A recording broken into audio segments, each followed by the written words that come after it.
कि ये कथा कहाँ से ली गई है, तो लिंग पुराण में से आप इसको निकालिए। उसमें वर्णन किया गया कि सफेद मट्टी का शिवलिंग, लाल मट्टी का शिवलिंग, पीली मट्टी का शिवलिंग, काली मट्टी का शिवलिंग, उस शिवलिंग के निर्माण के पहले जब भगवान का पूजन करने के लिए पात्र की जरूरत पड़ी तो उस पात्र का निर्माण किसने करवाया था? और सबसे पहला पात्र निर्मित, सबसे पहला पात्र का निर्माण ये तांबा, सोना, चांदी, पीतल, इनके पात्र तो बाद में बने साहब। सबसे पहला पात्र बना ही काय का था? जम के बोलिए जरा, काय का बना था? सबसे पहला पात्र था ये मिट्टी का।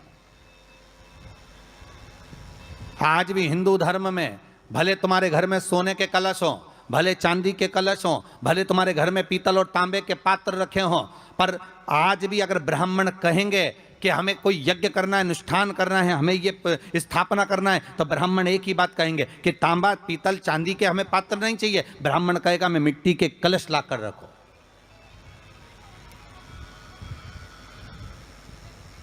हमें मिट्टी के कलश चाहिए। और कितना बड़ा प्रमाण है जी, शास्त्र का प्रमाण देखिए कितना बड़ा है। आप किसी दूसरे घर में जा रहे हो, आप अपना घर छोड़कर और दूसरे मकान में जा रहे हो, और आपको लगा कि मैं इस घर में अब 15-20 दिन नहीं आऊंगा, 1 महीना नहीं आऊंगा, तो शिव महापुराण की कथा कितना सुंदर कहती है कि अगर आप जा रहे हो और आपको ऐसा भय लगता है कि इस मकान में कोई दूसरी प्रवेश ना करे, कोई दूसरा जीव ना आ जाए, इस मकान में कोई अंतरात्मा ना आए, इस मकान पर कोई टोना ना करे, इस मकान में कोई टोटका ना करे, इस मकान में कोई जादू ना करे, तो उसके लिए शिव महापुराण की लिंग पुराण वर्णन करती है कि मात्र एक मट्टी का कलश, उस मट्टी के कलश में एक महाराज थोड़ा सा धान भरकर, उसमें 1 सिक्का, 1 रुपया उसके अंदर डालकर और 1 बेलपत्र उसके अंदर डालकर उसको उसके एक दिए से या प्लेट से या नारियल से उसको रखकर एक स्थान में ईशान के अंतर्गत उसको रखकर चले जाइए। उस मकान में ना तो कोई भीतर प्रवेश कर सकता है, उस मकान में ना कोई टोना कर सकता है, उस मकान में ना कोई टोटका कर सकता है, उस मकान में ना किसी की नजर लगती है। और वो पात्र कोई दूसरा नहीं होना, वो पात्र होना चाहिए मट्टी का कलश। मट्टी के कलश की बड़ी महत्वता हमारा।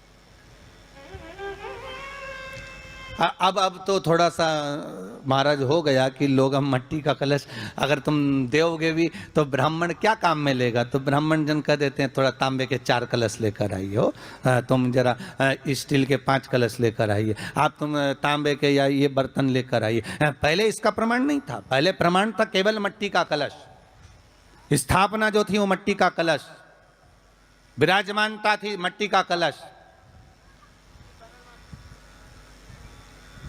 जिसका निर्माण स्वयं भगवान शिव शंकर, भगवान शंभु, भगवान त्रिकालदर्शी कैलाशी स्वयं लिंग पुराण के अंतर्गत शास्त्र वर्णन करता है कि जिसमें सुंदर शिवलिंग की स्थापना करी गई, शिवलिंग का निर्माण करने के लिए भगवान ने। और स्कंद पुराण में भी आता है, यही बात शिव महापुराण में भी आती है। और आपको पहले भी कथा में कहा कि ब्राह्मण सफेद मट्टी का शिवलिंग बना, पहले भी कथा में कहा, आज फिर कह रहा है।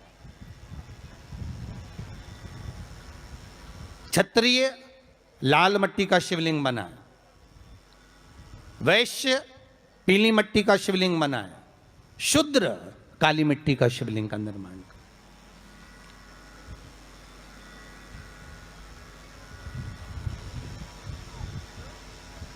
काली मट्टी का शिवलिंग का निर्माण कर।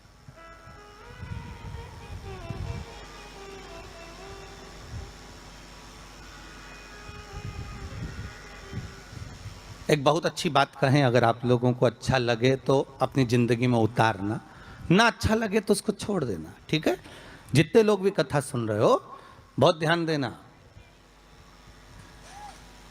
ये जो पानी पीने का जो मटका होता है ना, जिसको हमारे यहाँ कलश कहा जाता है, हंडा कहा जाता है, जिसको हमारे यहाँ परिंडा कहा जाता है, मटका कहा जाता है, तो पहले जो मटका चलता था वो लाल कलर का चलता था, ठीक है। उस पर कलाकृति करते थे लोग, उस पर डिजाइन करते थे। आप क्या भी होगा, जितने लोग कथा सुन रहे हो ना, आप क्या भी मटका होगा लाल कलर का चलता था। अभी अभी जो मटका चल रहा है ना उसका कलर चेंज कर दिया गया। कौन सा कलर का हो गया? वो काले कलर का बेचने लगे।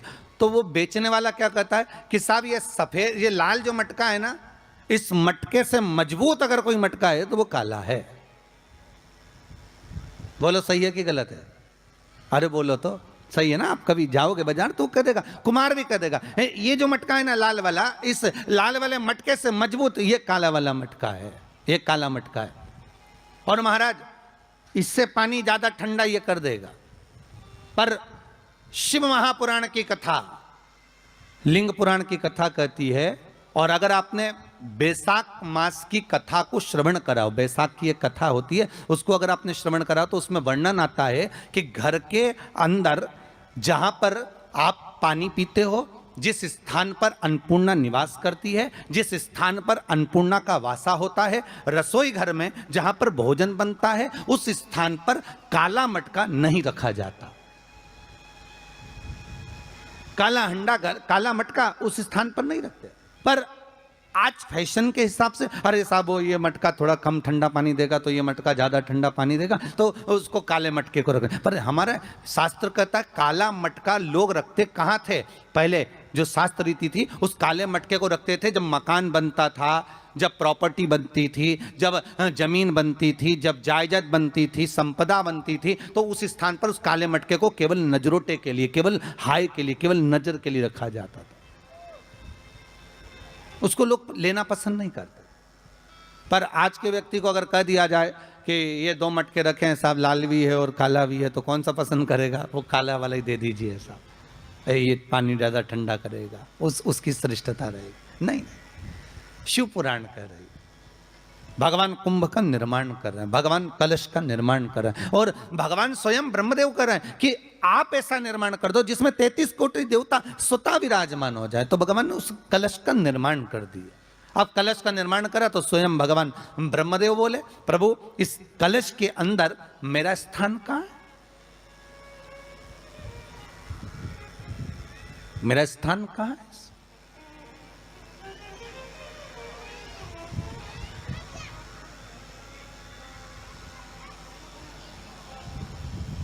बहुत ध्यान देना महाराज। कलश, सुर में गाना सीखिए पाधानीसा ऐप के साथ। AI powered personal music teacher from Saregama. कलश का जो मुख होता है, उस मुख पर भगवान विष्णु का स्थान होता है। किसका स्थान है? भगवान विष्णु का। थोड़ा सा नीचे आओगे, जहां से कलश का मुख दबा हुआ होता है, वह जगह भगवान स्वयं शिव की होती है। किसकी जगह है? भगवान शंकर की। कलश का अग्रभाग, नीचे का भाग जहां से फैला हुआ होता है, वहां ब्रह्मा का आधिपत्य स्थापित होता है। फिर कलश का जो नीचे का भाग होता है, वो भगवान शिव और शक्ति का स्थान होता है। कलश के बाहरी भाग में, जहां पर बाहर का हिस्सा होता है, उस कलश के बाहरी भाग में 33 कोटि देवताओं को भगवान शंकर ने लाकर विराजमान किया होता है। महाराज भगवान शंकर 33 कोटि देवताओं को निमंत्रण देकर उस कलश में विराजमान कर दिया।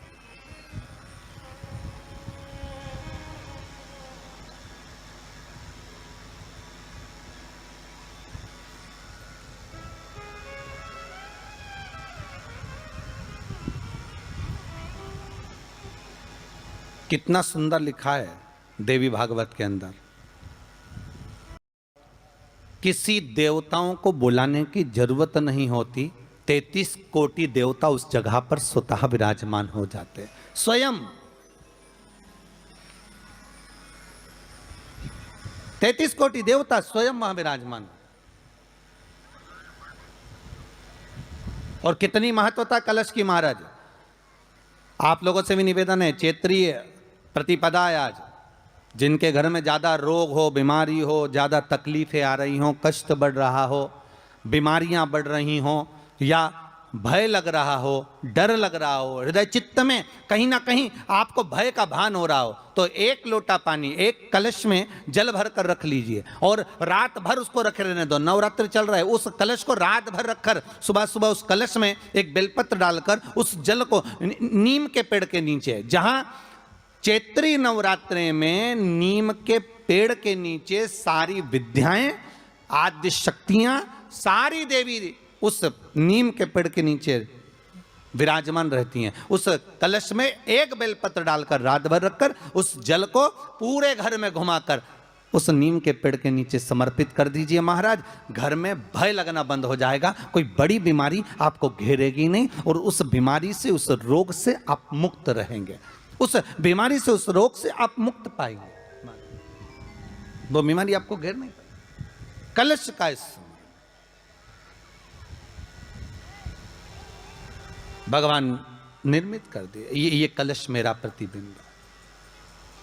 आप कलश मेरा प्रतिबिंब है ये तो कहा, पर भगवान शिव के पास में आकर स्वयं कामदेव की धर्म पत्नी रति रो पड़ी। आंखों से आंसू बह रहा है। कामदेव की धर्म पत्नी रति रो रही है। शिवजी अपनी साधना में लीन थे। भगवान शंकर नेत्र बंद करके शिव आनंद में विराजमान थे।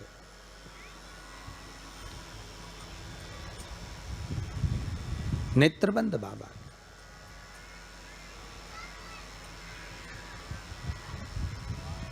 थारी धुन लागी भोला